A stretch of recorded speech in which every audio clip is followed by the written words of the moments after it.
세례 요한은 어떤 사람이었냐면요, 세상의 것을 바라보지 않고 하늘 소망을 가지고 살았던 사람이다 라고 할 수 있을 것 같습니다. 예수님이 오시기 전에 먼저 와서 수행원과 같은 역할을 하였고요, 예수님이 오실 길을 예비하는 귀한 사명을 감당한 그러한 사람이었다라고 할 수 있습니다. 우리 역시도 예수님이 다시 오실 텐데 예수님이 오실 길을 예비하며 세상 것을 바라보지 않고 하늘의 것을 소망할 수 있게 되기를 소망합니다. 그리고 예수님은 이제 구원 사역을 위하여서 본격적으로 공생의 사역을 시작하시는데요. 예수님은 30살이 되셔야 비로소 사역을 시작하셨습니다. 유대인들은 30살이 되어야지 비로소 어른 취급을 해줬기 때문입니다. 30살이 안 된 사람들은 많은 사람들 앞에서 어떤 말을 할 수 없었다라고 합니다.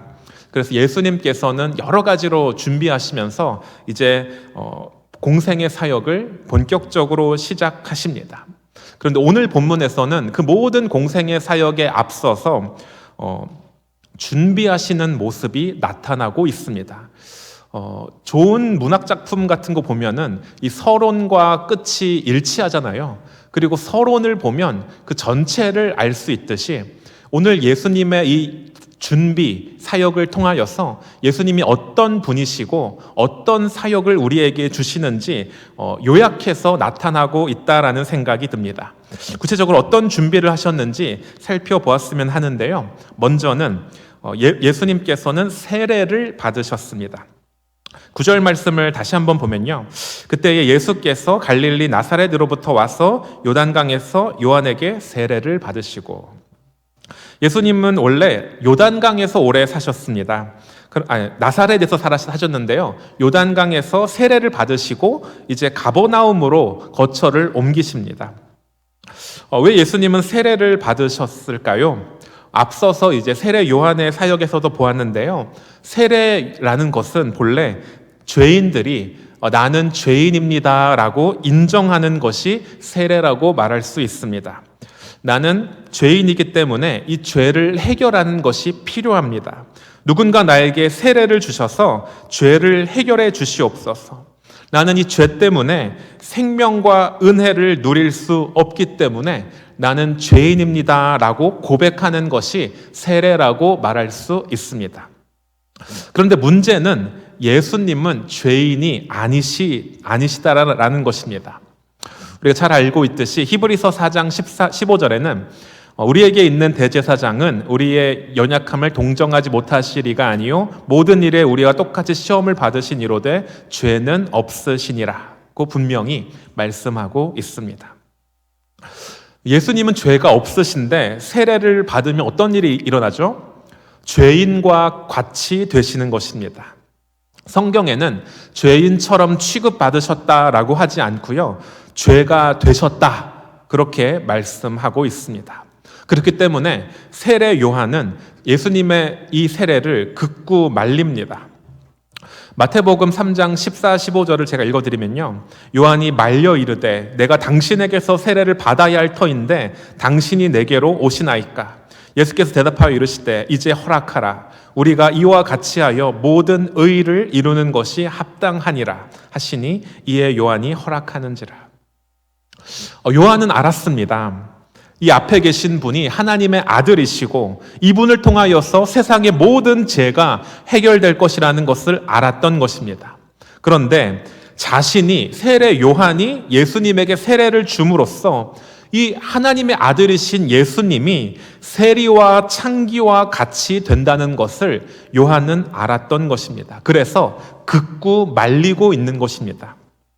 이 장면을 보면서 베드로가 예수님이 십자가에 달리신다라고 고백하셨을 때 예수님을 막았던 그 장면이 떠오릅니다. 예수님은 말씀하십니다. 모든 의를 이루기 위하여서 당신께서는 세례를 받아야만 한다라고 말씀하시는 것입니다. 모든 의를 이루셔야 한다. 이것을 조금 더 정확한 의미를 보면요, 의를 완성하셔야 된다 이렇게 볼 수 있는데요, 의가 완성된다라는 의미를 보면요, 모든 율법을 지켰을 때 주어지는 어떤 법적인 자격이라고 말할 수 있습니다. 하나님은 거룩하시고 완전하시기 때문에 의인이 아니면 하나님께로 그 누구도 나아갈 수가 없는데, 이 의를 힘입어야지만 하나님께로 나아갈 수 있게 되는 것입니다. 하나님과 하나님의 백성이 관계를 맺을 수 있는 유일한 조건이 바로 의라고 말할 수 있습니다. 그런데 이 모든 사람들은 하나님과의 관계가 깨져 있고 불의하기 때문에 하나님께로 나아갈 수가 없는 그러한 상황이라는 것입니다. 하나님은 우리를 사랑하시는데 왜 이런 일이 일어나냐고요? 하나님은 완전하신 하나님의 속성 때문에 그렇다라는 것입니다. 이런 비유가 떠올랐습니다. 한 아이를 너무나 사랑하는 아버지가 있는데, 이 아버지는 아버지라고 비유가 조금 조심스러울 수도 있는데, 새하얀 와이셔츠를 방금 입었기 때문에 근데 이 아이는 진흙탕에서 지금 구르다가 온 것입니다. 근데 방금 이제 너무나 사랑해서 허그를 안아주고 싶어도 이 진흙탕에서 구르다 온 이 아이를 안아줄 수가 없다라는 그러한 마음이 아닌가라는 생각도 해봅니다. 우리 하나님도 마찬가지십니다. 우리를 사랑하시는데 우리와 함께 할 수 없는 이 문제를 해결하시기 위하여서 예수님이 이 땅에 오신 것입니다.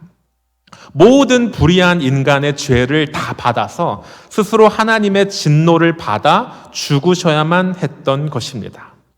고린도후서 5장 21절은 이렇게 말합니다. 하나님이 죄를 알지도 못하신 이를 우리를 대신하여 죄로 삼으신 것은 우리로 하여금 그 안에서 하나님의 의가 되게 하려 하심이라.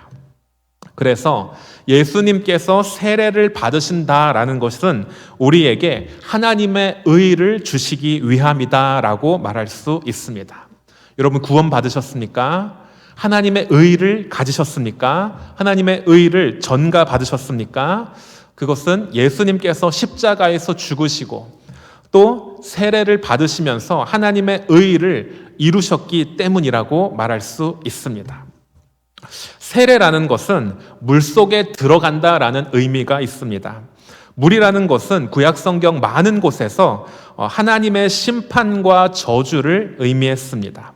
대표적으로 노아의 홍수 때 물에 들어간다라는 것은 하나님의 심판을 의미했습니다. 하나님의 죄로 말미암은 하나님의 심판, 그 대가가 물에 들어가는 것이었습니다. 그래서 오늘 본문에서 예수님께서 세례를 받으시고 물에 들어간다라는 것의 의미를 살펴보면 예수님께서 우리를 대신하여 하나님의 심판의 자리에 나아가셨다라고 볼 수 있는 것입니다. 무엇이 떠오르십니까? 세례는 모형적인 의미가 있고 그 실체는 십자가라고 말할 수 있는 것입니다. 십자가는 어떻습니까? 하나님의 저주가 내리는 자리였습니다. 십자가, 나무에 달린 자마다 저주받은 자라고 말하고 있는 것이죠. 예수님은 사역을 시작하시면서 세례를 받으시고 사역을 마치시면서 십자가에 달리셨습니다. 그분은 이 땅에 우리를 구원하시기 위해 오신 것입니다. 우리가 당해야 할 하나님의 심판에 당신께서 당하시면서 우리에게 하나님의 온전하신 의를 선물로 주신 것입니다. 그리고 우리를 향하여서 이렇게 말씀하십니다. 또 마가복음 10장 38절에 또 자기 십자가를 지고 나를 따르지 않는 자도 내게 합당하지 아니하니라. 우리를 보고 우리 자기 십자가를 지고 예수 그리스도를 따르라고 말씀하십니다. 예수님은 세례를 통하여서 하나님의 심판의 그 자리에 나아가셨지만 또다시 십자가로 나아가시면서 우리를 향한 하나님의 사랑을 온전히 이루셨던 것입니다. 우리 스스로는 하나님과 관계 맺을 수 없습니다. 무엇이 필요합니까? 예수님께서 우리를 향해 죽으신 그 세례, 우리를 향하여서 죽으신 십자가의 그 의를 힘입어 날마다 하나님 앞으로 나아갈 수 있게 되기를 소망합니다. 두 번째로 예수님께서 하신 준비를 보면 오늘 본문에서 성령을 의지하신 것을 확인할 수 있습니다. 10절 말씀을 보면요, 곧 물에서 올라오실새 하늘이 갈라짐과 성령이 비둘기같이 자기에게 내려오심을 보시더니. 이 물이라는 것이 죽음의 자리라고 그랬습니다. 근데 죽음의 자리 가운데서 이제 물에서 올라오신다라는 것은 죽음 가운데서 부활하신 것을 의미한다라고 볼 수 있습니다. 그때 하늘이 갈라졌다라고 말씀합니다. 이것은 하늘이 열리다라고도 볼 수 있는데요, 성경에서 하늘이 열리는 때가 몇 번 있었습니다. 대표적으로 말라기 3장 10절에는 이렇게 말씀합니다. 만군의 여호와가 이르노라, 너희의 온전한 11조를 창고에 들여 나의 집에 양식이 있게 하고 그것으로 나를 시험하여 내가 하늘 문을 열고 너희에게 복을 쌓을 것이 없도록 붙지 아니하나 보라. 이 말라기 말씀은 11조를 강조하는 말씀이기도 하지만 말라기는 구약 성경의 마지막이잖아요. 이스라엘이 하나님 앞에서 자기 스스로 율법을 지키려고 노력했음에도 불구하고 그 결과를 말라기를 통하여서 보여준다라고 말할 수 있습니다. 인간이 하나님의 율법을 나름대로 지키려고 노력했지만 지킬 수 없었던 그 결국을 보여주는데요, 그 시대에는. 근데 어느 정도였냐? 11조를 할 수 없을 만큼, 그래서 제사장들이 하나님의 일에, 성전의 일을 감당하지 못하고 다른 일을 해야 할 정도로 엉망이었던 상황을 보여주는 것입니다. 그래서 최소한의 11조라도 좀 해봐라. 그리하면 내가 나의 백성에게 복을 주는지 안 주는지 봐라. 하늘 문을 열고 내가 그 율법을 지키고 나의 백성에게 복을 주겠다라고 약속하시는 것입니다.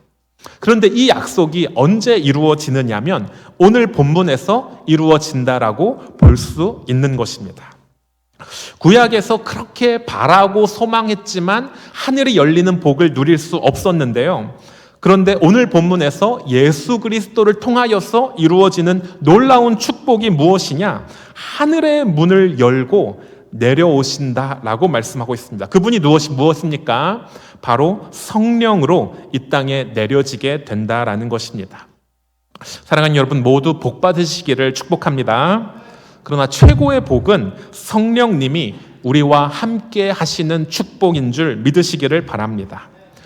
그 하늘 문이 열리고 구약에서 그렇게 바라고 소망하고 약속하였던 그 복이 예수님께서 지금 이 땅에 오심으로 말미암아 우리에게 주어지고 있다라는 것입니다. 그런데 왜 하필 비둘기같이 내려오셨을까요? 비둘기는 노아 홍수 심판 때에 1년이 지난 이후에 생명이 시작되었음을 보여주는 모습으로 나타났습니다.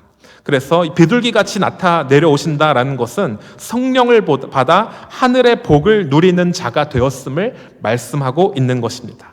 새로운 생명이 마치 노아의 홍수가 이제 1년이 지나서 감람나무 잎사귀를 가지고 왔듯이 이제 성령이 우리에게 임하여서 우리에게 새로운 생명이 주어지게 된 것을 보여주고 있다는 것입니다. 이것을 로마서 8장 2절은 이렇게 말씀합니다. 이는 그리스도 예수 안에 있는 생명의 성령의 법이 죄와 사망의 법에서 너를 해방하였음이라. 이제 더 이상 죄와 사망에서 허우적거리지 않아도 되고 이제는 예수 그리스도를 통한 생명을 누릴 수 있는 자유로운 자가 되었다라는 것입니다. 이 세상에서 가장 무서운 것은 무엇입니까? 가난도 아니고 병도 아닌 것입니다. 바로 죄의 영향력이라고 말할 수 있습니다. 죄의 영향력보다 무서운 것은 없을 것 같습니다. 그 죄의 영향력이 만들어내는 궁극이 무엇입니까? 죽음이라고 말할 수 있는 것입니다. 육신의 죽음보다 더 무서운 것은 영적인 죽음이라고 말할 수 있겠습니다. 마귀의 노예가 되어서 죽을 수밖에 없는 우리를 예수님은 성령의 능력으로 우리를 살리셔서 이제 우리로 하여금 하나님의 자녀가 되는 놀라운 권세를 주셨던 것입니다. 그래서 11절 말씀은 이렇게 말씀합니다. 하늘로부터 소리가 나기를 너는 내 사랑하는 아들이라 내가 너를 기뻐하노라 하시니라.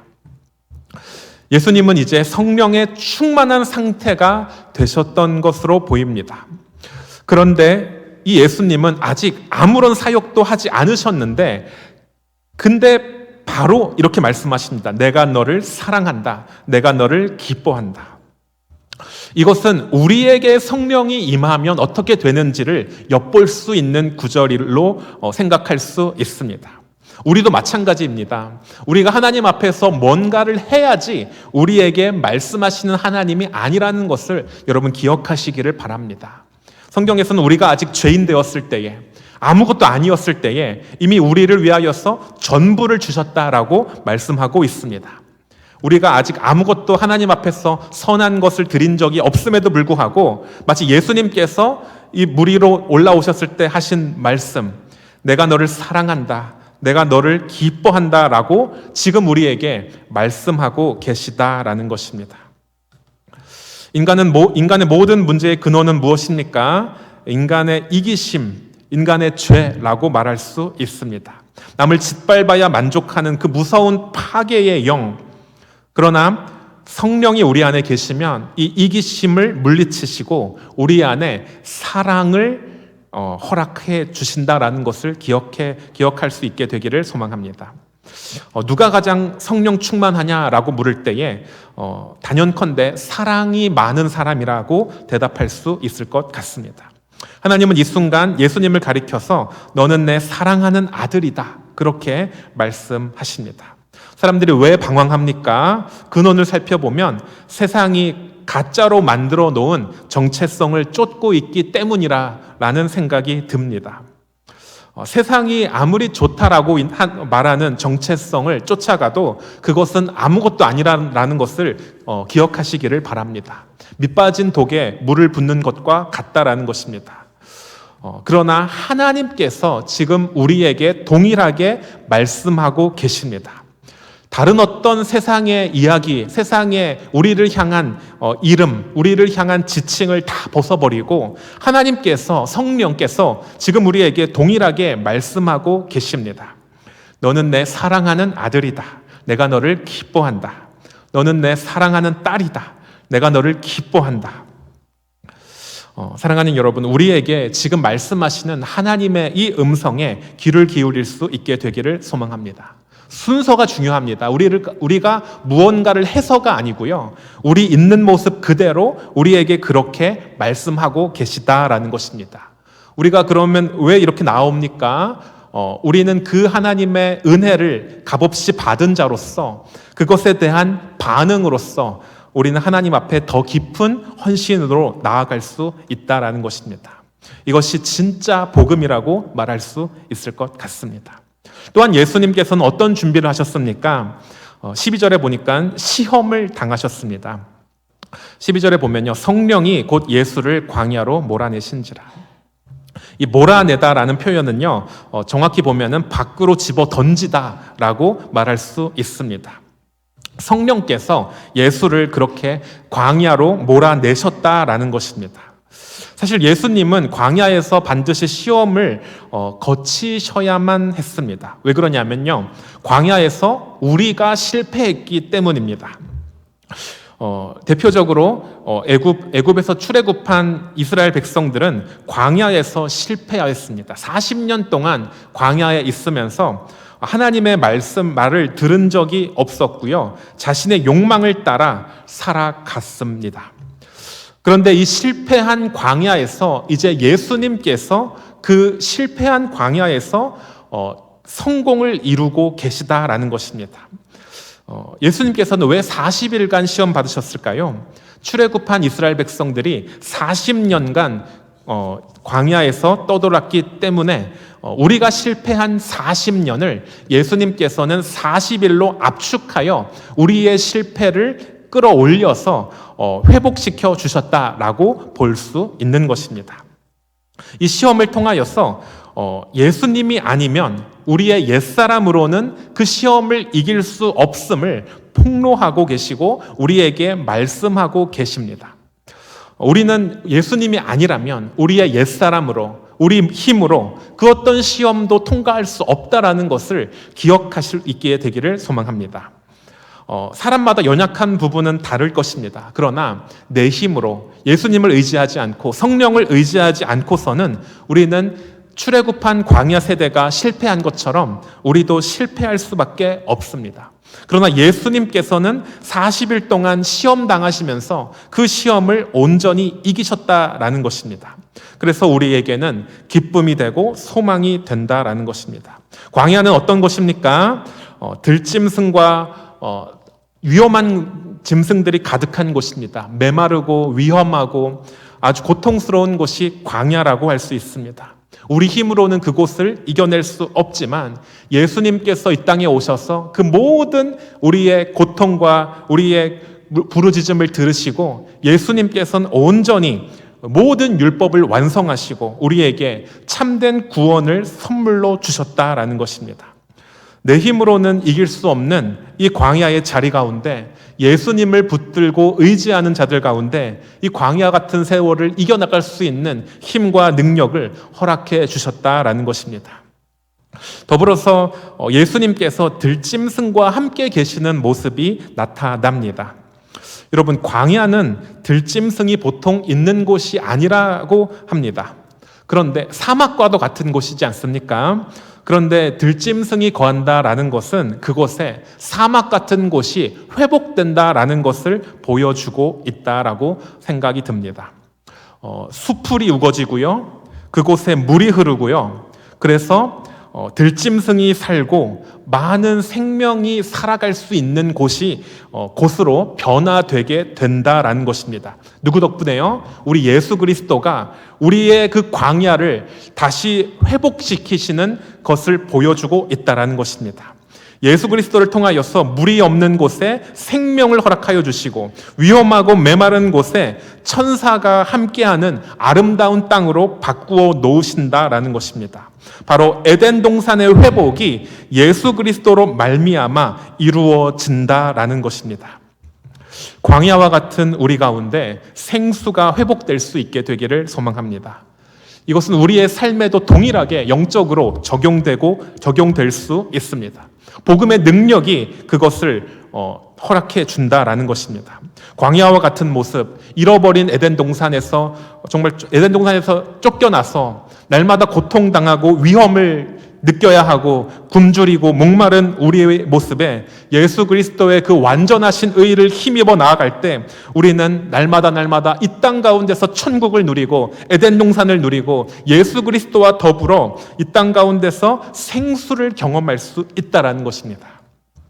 사랑하는 여러분, 우리가 날마다 이 은혜에 감격할 수 있게 되기를 소망합니다. 하나님께서 우리를 사랑하시는 방법으로 예수님을 이 땅에 보내셨는데 그 예수님은 세례를 당하심으로 먼저 십자가에서 당하실 고통을 모형적으로 보여주셨습니다. 우리에게 없는 하나님께 나아갈 수 있는 길을 허락해 주시고 우리로 하여금 완전한 구원을 허락해 주셨습니다. 더불어서 성령을 부어주심으로 인하여서 세상이 줄 수 없는 사랑을 품게 하여 주시고 우리로 하여금 새로운 정체성을 허락하여 주셨다라는 것입니다. 너는 내 사랑하는 아들이다. 너는 내 사랑하는 딸이다. 내가 너를 기뻐한다. 지금도 동일하게 말씀하고 계시다라는 것입니다. 광야와 같은 곳에 예수님께서 다시 가셔서 우리가 실패한 곳에서 성공하시고 승리하셔서 광야와 같은 우리의 삶을 바꾸시고 에덴 동산으로 이끄시는 그 주님의 은혜를 날마다 경험하는 저와 여러분들 될 수 있게 되기를 소망합니다.